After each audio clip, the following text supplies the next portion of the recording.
I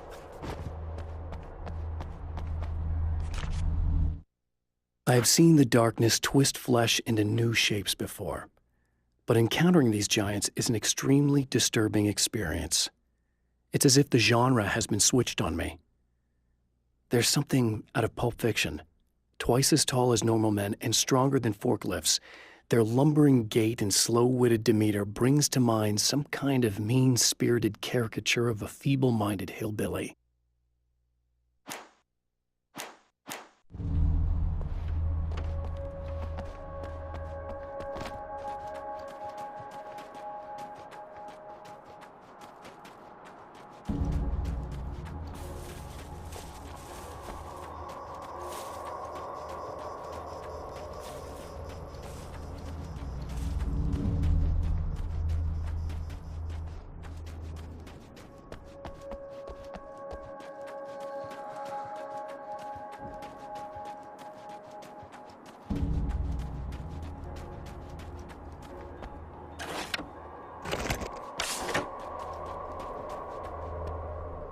Okay, I really don't think they can get to the power now. Thank you. That's a relief. Here's the keys that you needed. Thank you. Hey, I have to tell you, at the diner, I went there with him. The guy who looks like you, okay? I know I said that I didn't. Yeah, I figured. Want to talk about what happened at the diner? There was this guy from the observatory, and he just attacked the poor dude, smashed his face into the tabletop a bunch of times. It was horrible. I didn't know that he was gonna do that. I swear. And I just ran. I just left him there. I didn't even try to help. There was nothing you could have done. It's not your fault. Well, he's dead in that motel room now, so excuse me if I feel pretty shitty about it anyway. You shouldn't blame yourself. I just didn't want to get involved. I have this tendency to just drop everything and run. I don't think I'm a bad person, but I didn't even call the cops. I'm such a coward. If you'd called the cops, we'd have dead cops. He's not human. Do you understand? It's not your fault. But I could have tried to stop him. Believe me, if you had, you'd be dead. You seem to be doing a little better now. Yeah, I guess it just got easier once I got this thing off my chest. I just feel so guilty about it, especially because I didn't pick up on any of the warning signs. I just really liked hanging out with him, you know? He was smart and charming and funny and hot. The way you could be, I guess. I guess. What's the deal with this guy anyway? He looks like you, he uses your name. Why does he do this stuff? I'm not sure myself. Maybe he's just evil or my dark half. He does a lot of the stuff I'm trying really hard to get away from. Things that just messed up my life. I guess all those murders don't help either. Yeah, I could do without the murders and the end of the world. Listen, I need to get going. Yeah, go. I think I'm good now, I hope. Good luck. If it all goes well, maybe this is the last time we meet like this. God, wouldn't that be great? Just keep those lights on, okay?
The fate of countless individuals hangs in the balance, threatened by the machinations of the Herald of Darkness.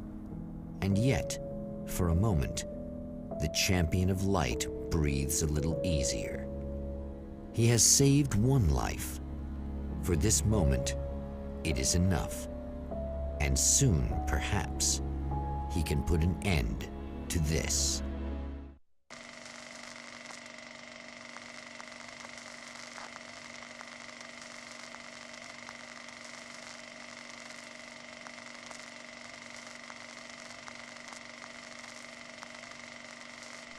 Returning to the observatory for what he hopes is the final time, the man feels anticipation and dread in equal measure. Soon, he knows he will have what he needs.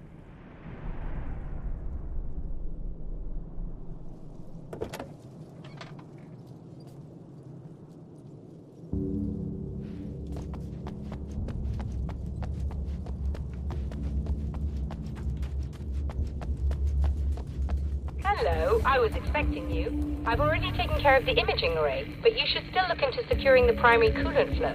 With some luck, you may be able to light the area before these things even show up.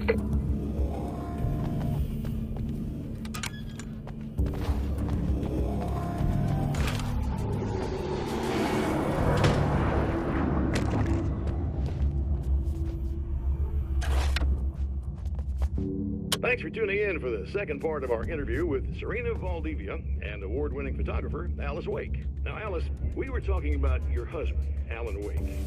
Is that a sore subject for you? Well, a little bit. Of course it is. The way I see it, we had our good times and our bad times, and on the whole, we had a lot of good times. He really made me happy. I don't mind being reminded of him. So you're over him?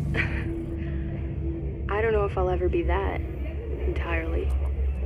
I still think about him every day, literally. I still find myself hoping for... Well, sometimes I think I see him just standing somewhere, watching me. I think most people who lose someone they love experience things like that. But on the whole, I'm doing all right. 2 years is a long time to adjust, and I'm not really the type to wallow in the negative.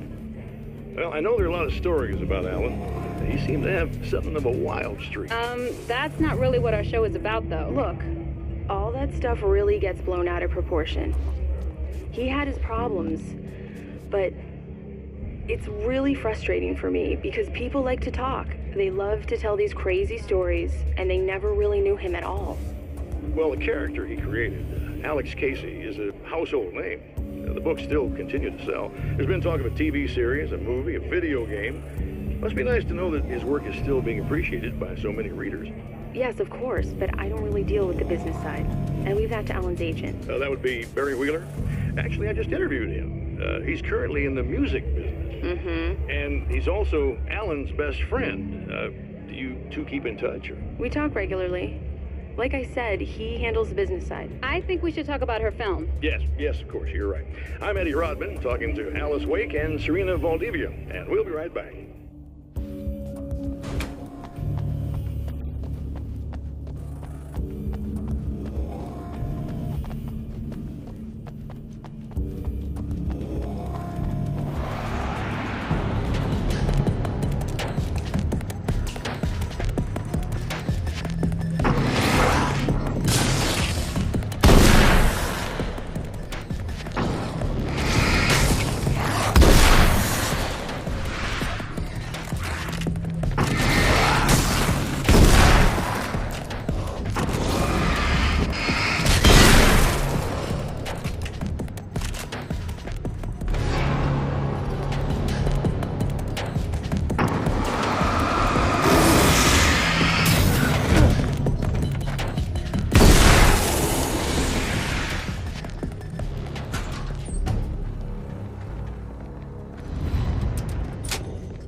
Very good. I believe we're ready to look into the sky.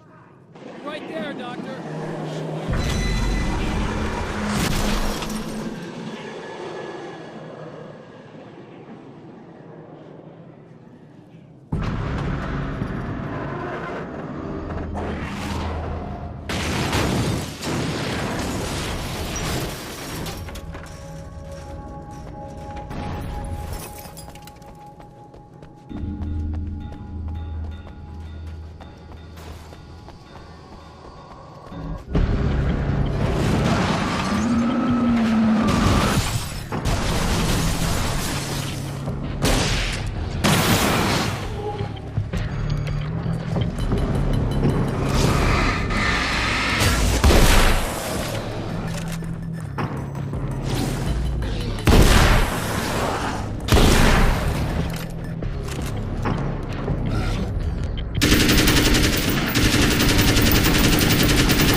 This act of creation is exhilarating and frightening.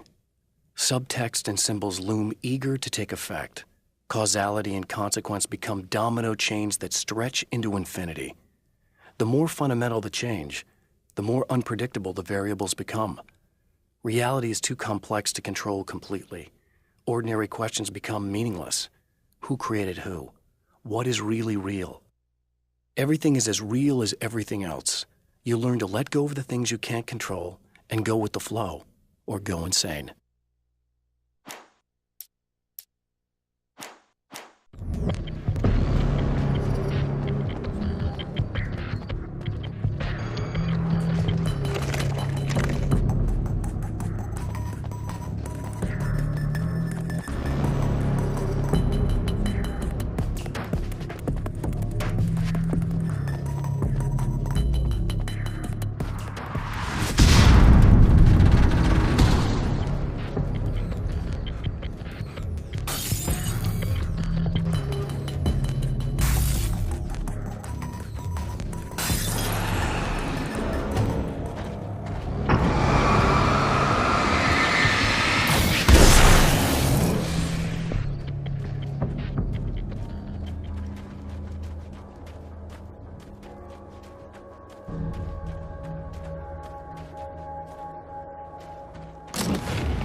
The man before Dr. Meadows was handsome and slick.